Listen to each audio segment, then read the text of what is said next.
ध्यानाभ्यास के लिए कृपया अपने नेत्रों को बंद कर लीजिए। अपना मुख अपनी ओर कीजिए।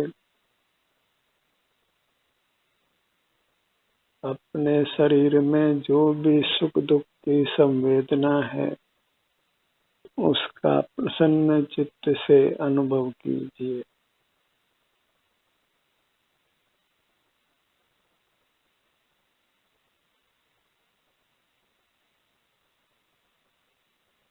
सिर से पांव तक जांचिए शरीर के किसी भाग में क्या कोई वेदना है।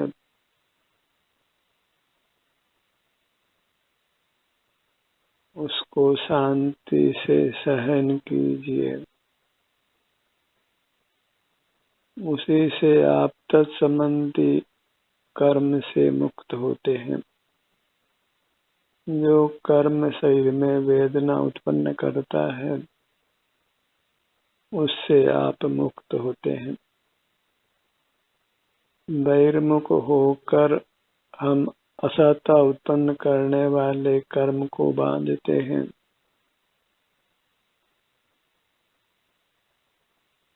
फिर वह कुछ काल पश्चात उदय में आता है और शरीर में वेदना होती है। हम उस वेदना को सहन नहीं करना चाहते। उससे मुक्त होने के लिए नाना बाह्य पदार्थों का आश्रय करते हैं। अन्य नाना उपाय करते हैं पर बहिर्मुखता को समाप्त नहीं करते।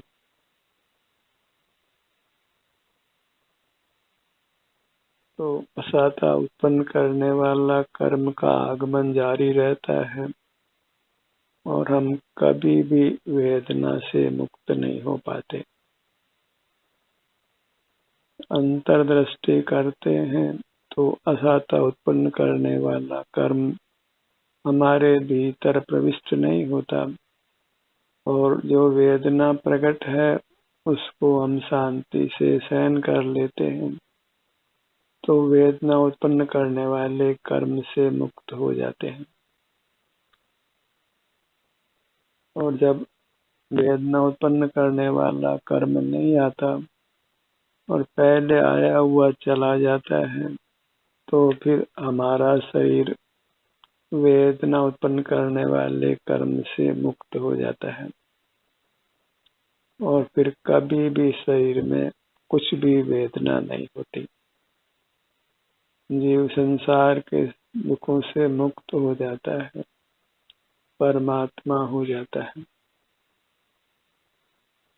यही विधि है दुखों से मुक्त होने की और सुख पाने की।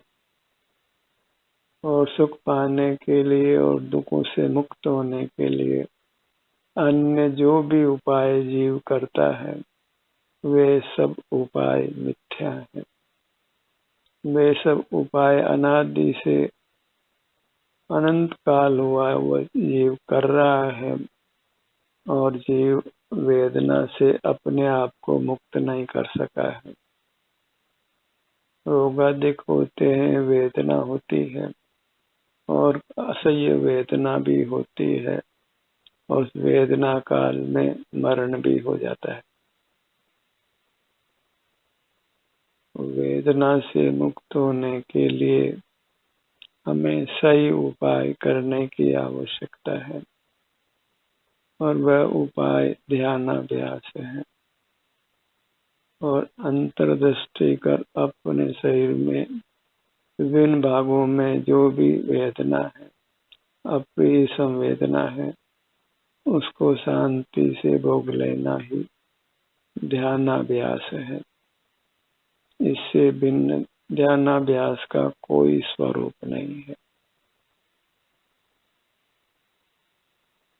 अंतर्दृष्टि कर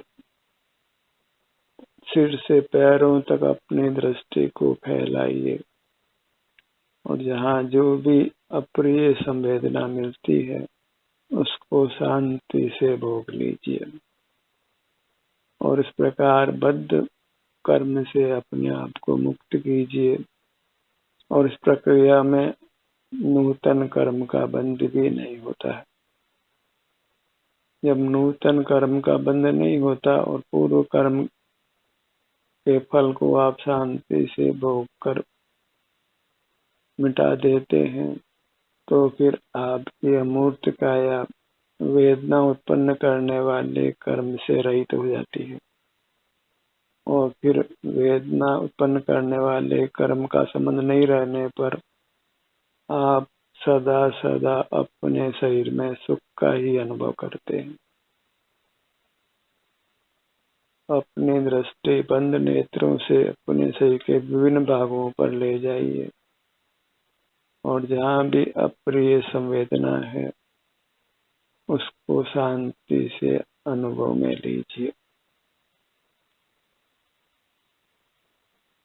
और इस प्रकार अपने को बद्ध मूर्त कर्म से मुक्त करिए और आगामी कर्म को बंधने से रोकिए।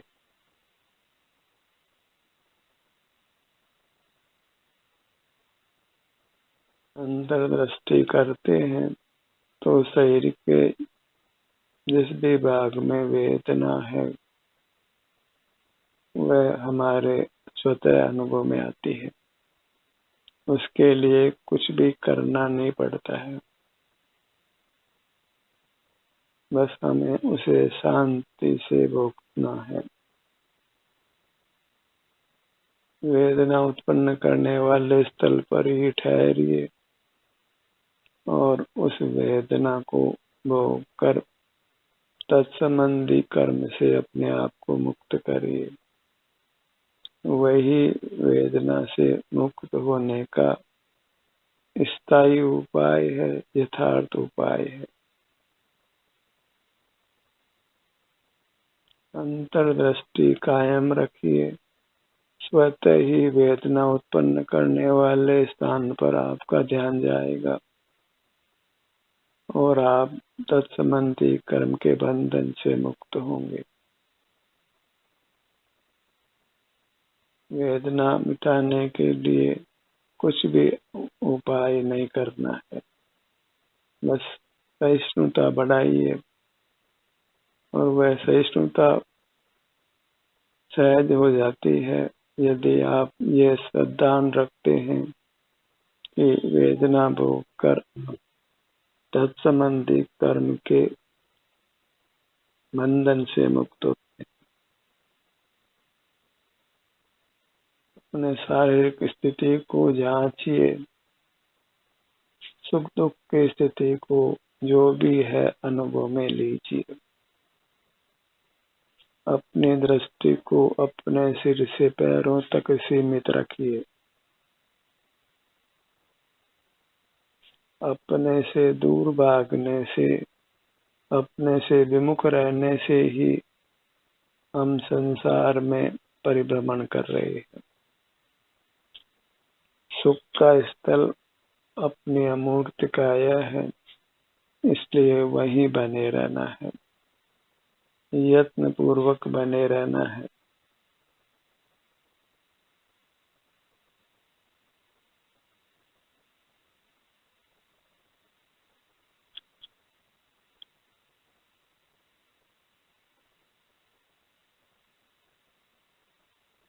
दृष्टि को क्रम से सिर से पैरों तक लाइए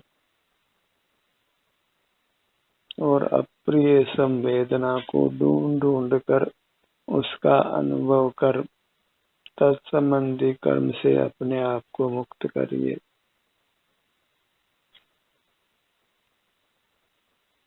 यही तप है जिससे बद्ध मूर्त कर्मों की निर्जरा होती है और नया कर्म बनता नहीं है।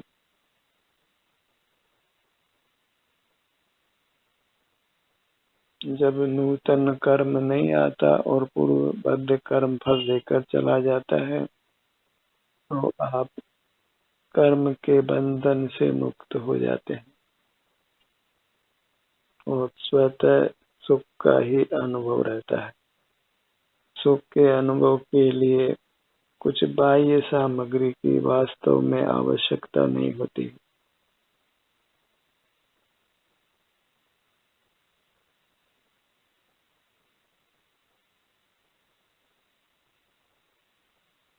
अपनी दृष्टि को अपने सिर के भाग पर लाइए।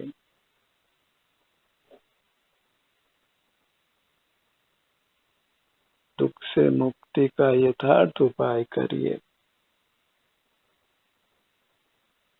तीन भुवन में जीव अनंत सुख चाहे दुख ते भयवंत, लेकिन दुख से निवृत्ति का यथार्थ उपाय नहीं करते हैं।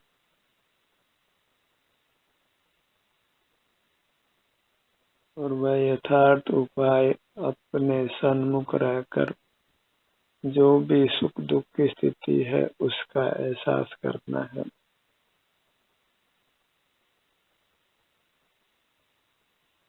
सुख चाहिए दुख नहीं चाहिए, तो हमें बस सुख दुख से परे नहीं जाना है। सिर से पांव तक जो भी सुख दुख है उसी का शांति से अनुभव करते हुए रहिए।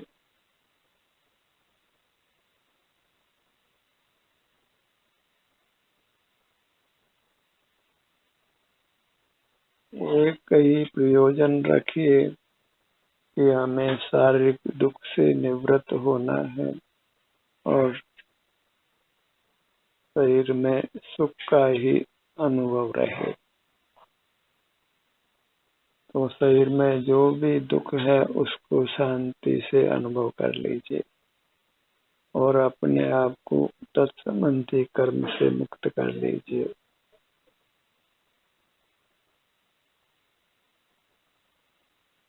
बहिर्मुख रहकर जो हम कर्म बांधते हैं तो फिर उसका अल्पाधिक फल भोगना ही पड़ता है। तो उस फल को हमें शांत भाव से भोगना है।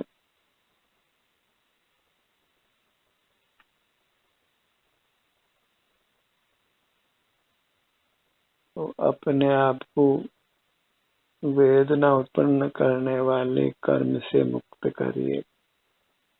शरीर के जिस किसी भाग में वेदना है उसको अनुभव में लीजिए। यह अनुभव ही वास्तव में मोक्ष मार्ग है। उस वेदना का प्रतिकार नहीं करना और अनुभव ही कर लेना वही मुक्ति का मार्ग है। और प्रतिकार करते हैं, बाह्य चिकित्सा करते हैं और उस हेतु से कदाचित वेदना मिट भी जाती है तो भी तत्संबंधी कर्म का बंध तो बना ही रहता है और वह फिर कालांतर में उदय आता है। और कर्म इकट्ठा होकर फिर उदय आए उसके पहले ही अपनी दृष्टि को अपने शरीर पर फैलाकर उस कर्म को अपने समय से पहले ही उदय में लाकर विदा करिए।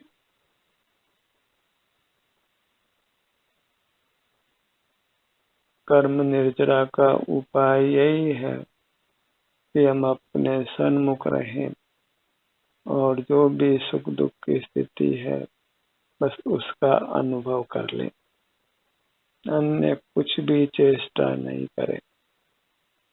अपने शरीर में जो भी सुख दुख की स्थिति उसका अनुभव करना इतना ही मोक्ष का मार्ग है। इससे अधिक न ध्यान का स्वरूप है न मोक्ष मार्ग है। और अन्य जो भी ध्यान का स्वरूप प्रतिपादित करते हैं उनसे जीव बद्ध मूर्त कर्मों से मुक्त नहीं होता है और नूतन कर्मों का आगमन भी जारी रहता है।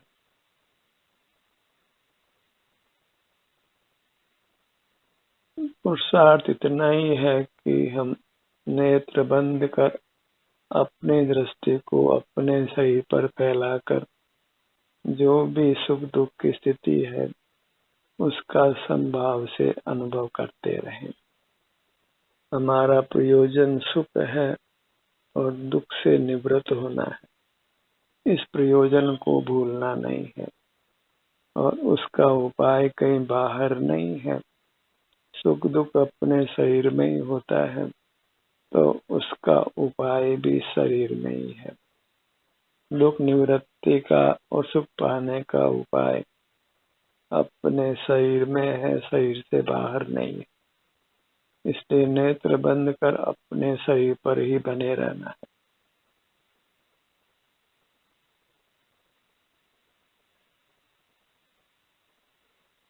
इसका भले ही लोक में उपदेश नहीं मिलता हो, क्योंकि मोक्ष मार्ग प्राय लुप्त ही रहता है।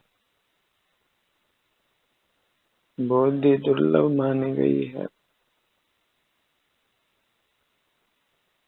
और युक्ति से और अनुभव से यह सिद्ध है कि अपने सन्मुख होकर जो भी शरीर में वेदना की स्थिति है वह यदि हम शांति पूर्वक भोग लेते हैं तो हम तत्संबंधी कर्म के फल को भोग कर उससे मुक्त हो जाते हैं। क्योंकि हमारी दृष्टि अंतरोन्मुख होती है इसलिए बाह्य किसी पदार्थ के प्रति हम राग द्वेष नहीं करते तो नूतन कर्मों का आगमन भी नहीं होता और नूतन कर्मों का आगमन नहीं होता और पूर्वबद्ध कर्म चला जाता है तो फिर सिर से पांव तक जो हमारा सुख स्वभाव है वह पूर्णतया व्यक्त हो जाता है और वही परमात्म दशा है जिसको हमने पा लेना है। क्योंकि संसार दुख से रहित नहीं है। संसार स्थिति में मूर्त शरीर हमारे साथ बंधा रहता है जो कि विनाशिक है और नाना रोगों का स्थान है। उसमें तृषा सुधा वृद्धावस्था बाल्यावस्था आदि नाना दुख सदाई बने रहते और बाह्य पदार्थों की आवश्यकताएं बनी रहती। तो हमें इस बद्ध मूर्त काया से मुक्त होने का संपूर्ण प्रयत्न करना है और स्थूल मूर्त काया के बंधन से मुक्त होने के लिए जो सूक्ष्म कार्बन काय का बंधन है उससे मुक्त होना है। तो मोक्ष मार्ग अपने सिर से पैरों तक ही है, कहीं बाहर नहीं है, न मंदिरों में, न तीर्थों में, न गुरुओं के पास। मार्ग अपने बराबर है, वही हमको विहार करना है। सिर से पांव तक जो भी हमारी ऊंचाई है, चौड़ाई है, गहराई है, जितना भी हमारा विस्तार है उस विस्तार में ही हमको विहार करते हुए रहना है और वहाँ जो भी सुख दुख की स्थिति है उसको संभाव से भोग लेना है। यही एक विधि है जो कर्मों के नूतन आगमन को रोकती है और संचित कर्मों से हमें मुक्त करती है।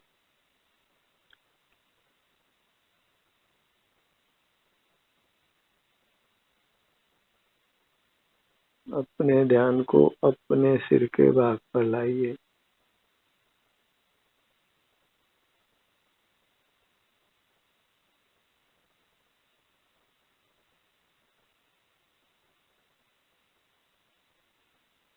दुख नहीं चाहते हैं तो जो भी दुख हमने अर्जित कर लिया है उसको भोग कर उससे निवृत्त हो जाइए। शरीर में ही दुख होता है इसलिए शरीर से जुड़कर जो भी दुख की स्थिति वर्तमान में है उसको प्रसन्न भाव से अनुभव में लीजिए। बहिर्मुख रहकर हम उस बद्ध मूर्त कर्म से मुक्त नहीं हो सकते।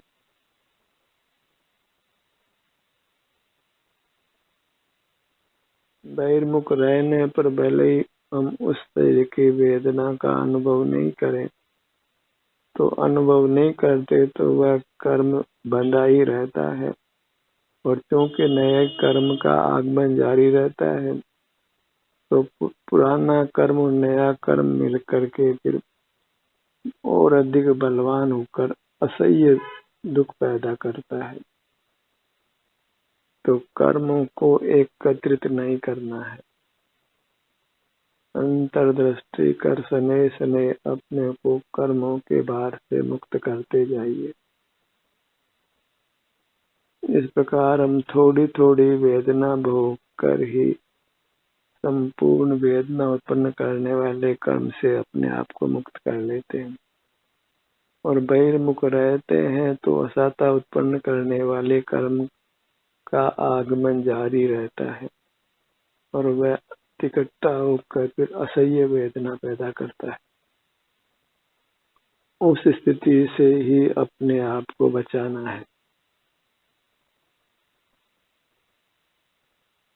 अपने ध्यान को अपने ललाट भाग पर लाइए।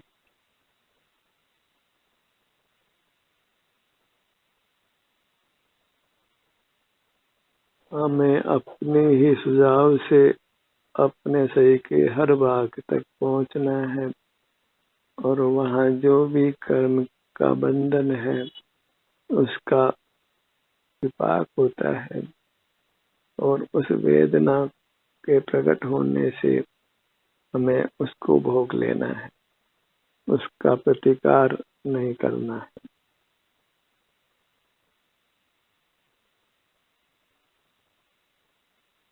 लाट का भाग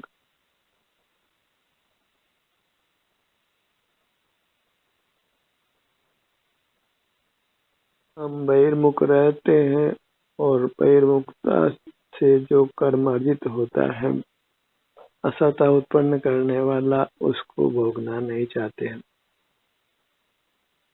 तो कदापि संभव नहीं है। यदि बहिर्मुख रहते हैं तो फिर शरीर में असहता भी अवश्य उत्पन्न होने वाली है, किसी प्रकार उसको मिटाया नहीं जा सकता है, उसको शांति से भोग लेना ही उस कर्म को मिटाने का उपाय है। उसी से जो बद्ध मूर्त कर्म की शक्ति क्षीण होते होते पूरी तरह समाप्त हो जाती है।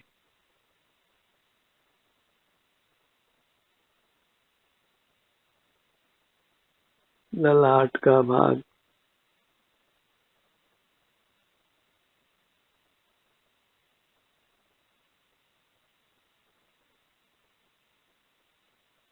रंग पर हम नहीं भी जाएं, तो शरीर में जिस भाग में वेदना का हमको सहज अनुभव होता है, तो उसी भाग पर बने रहिए।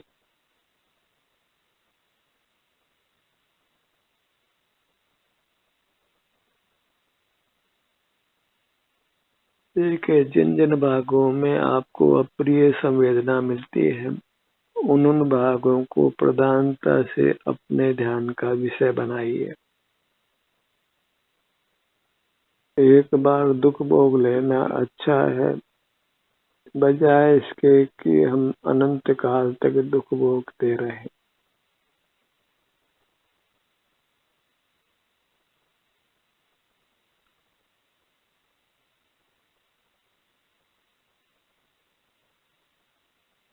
अपने ध्यान को अपने दोनों नेत्रों पर लाइए।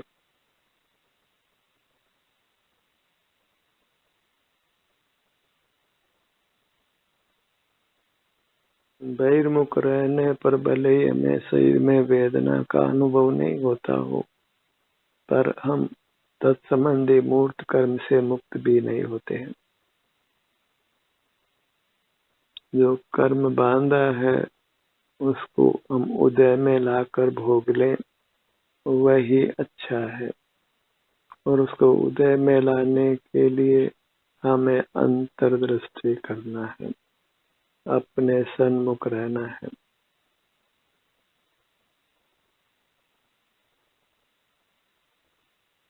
बहिर्मुख रहने पर वैसा उत्पन्न करने वाला कर्म दब जाता है, उपशम रूप होता है और फिर इकट्ठा होकर उदय में आता है।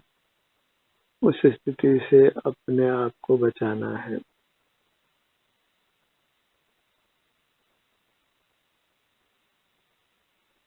कर्मों को इकट्ठा नहीं कीजिए, अंतर्दृष्टि कर कर्मों के बंधन को सने सने कम करते जाइए और इस प्रकार सने सने अपने सुख को बढ़ाते जाइए।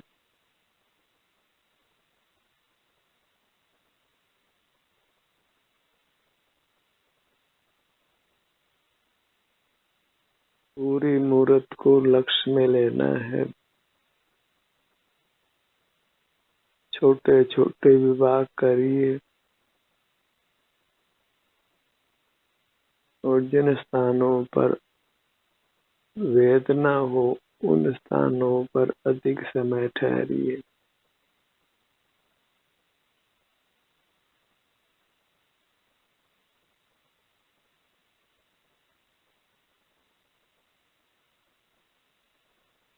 यही अपने आप को मोक्ष मार्ग में स्थापित करना है। मोक्ष मार्ग में गमन करना है और फिर मोक्ष को प्राप्त कर लेना है। ध्यान का ये सत्र यही समाप्त होता है। आपकी सहभागिता के लिए धन्यवाद।